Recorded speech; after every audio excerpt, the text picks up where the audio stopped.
right, welcome back. We're talking about the Upper Truckee River Restoration and Golf Course Refiguration Project. Mouthful. Kathy Strain, you're an instructor at the of Biology and Environmental Sciences at LTCC.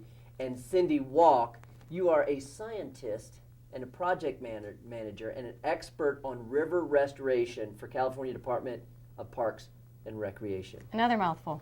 Gosh, thanks for coming in. Thanks. Good having you. All right, we'll be right back. Holy cow, that is, you guys are giving me all this information. There's all these maps. I guess the issue is the Upper Truckee River. Let's first tell people what the issue is for a scientist with the river. So I'm a hydrologist. I study rivers, and I've been working for state parks for about 16 years now. I've done a number of restoration projects throughout the Lake Tahoe Basin, and I've been studying erosion on this reach of the river, which is just upstream of the Elks Club. Flows through the golf course for about 1.5 miles, but I've noticed a lot of erosion problems. And studies have shown that the Upper Truckee River is the largest input of sediment into Lake Tahoe, affecting Lake Tahoe clarity. And so what's causing that? What's wrong with the river?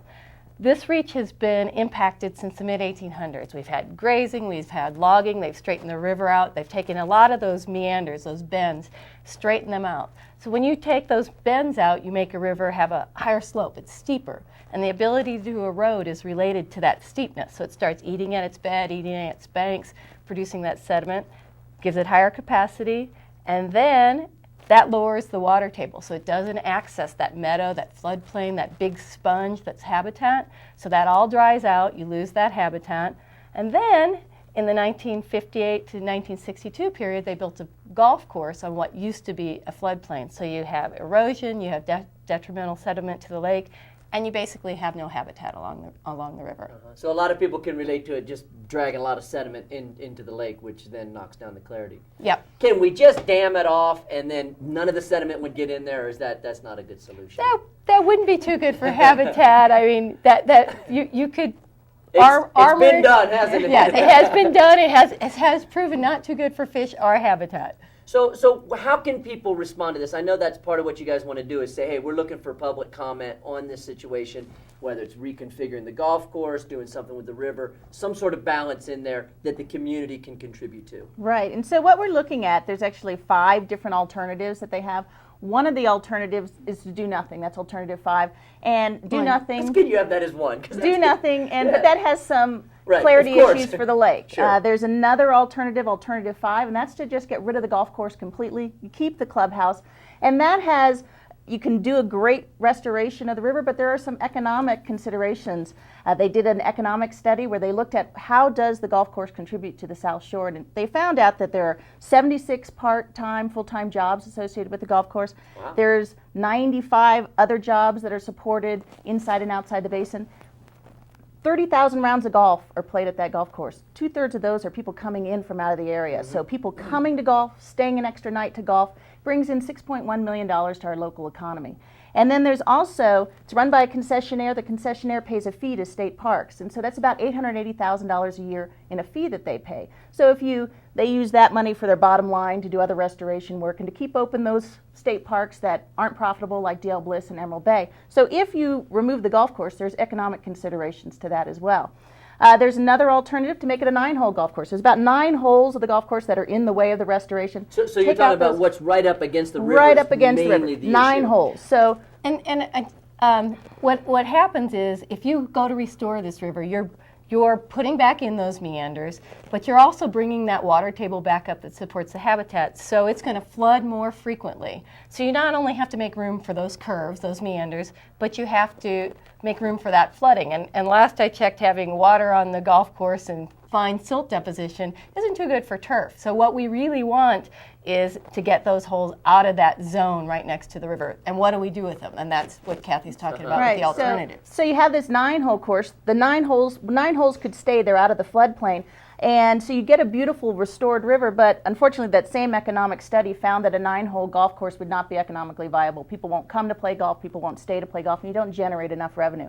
There is another alternative where you just keep the golf course where it is and try and armor those banks, put in a lot of riprap stabilization.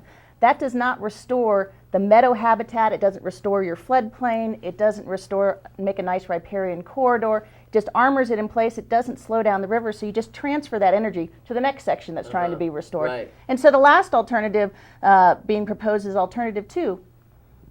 Take those 9 holes out, restore that portion of the upper Truckee River, but what do you do with the 9 holes? California State Parks also owns the adjacent piece of land called Washoe Meadow State Parks.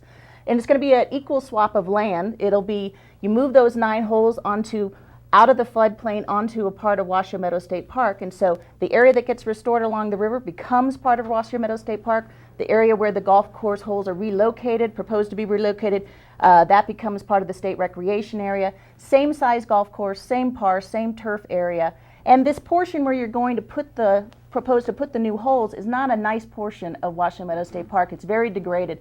It's been logged historically. There are gravel pits, there are gravel quarry pits, borrow pits, sewage line, access roads. And so it's a great exchange for the environment to Washoe Meadow State Parks gets into very sensitive, restored stream environment zone and gives up a very disturbed area. So is this something, I mean, I know we're looking for public comment through the period of the 8th of November. Right. Is this something that we'll vote on down the road, or is this, how will these decisions get made? Well, we'll take public comment. We're trying to get a broad view of what the public wants, but we have to consider a solution that balances what's best for the river and the environment in Lake Tahoe, but what also works for recreation not just for the local community, but also for the larger community. It's California State Parks and Recreation, so we have a lot of visitors, and also what works for the local economy. So we're considering all those factors when we select an alternative. It won't be me, it'll be the Parks Planning and Policy Commission. So I'll go to them with the comments, we'll consider the comments, we'll consider all those factors and select an alternative, then we go to the final EIR.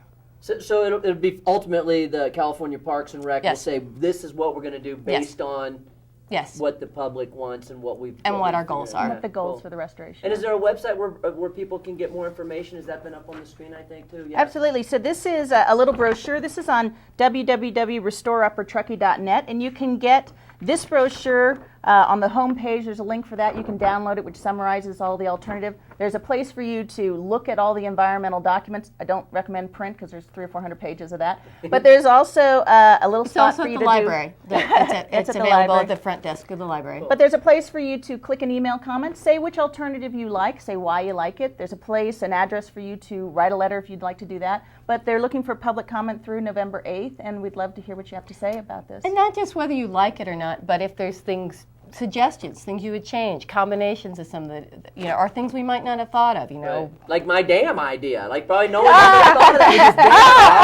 that. Lake Tahoe, too. But ultimately, this will be something that California Parks and Rec will say, here's what we're doing. Yes, eventually, Cool. yes. So people need to comment if they want. Well, thanks for coming in. Thanks Well, for letting us thank know. you I so had much. no Thank you. idea Thanks, all Todd. this was going on. Let's I make thought that a better everything was river. just flowing just fine. We'll No, be right it needs back help. with more of Todd Today. Stay with us.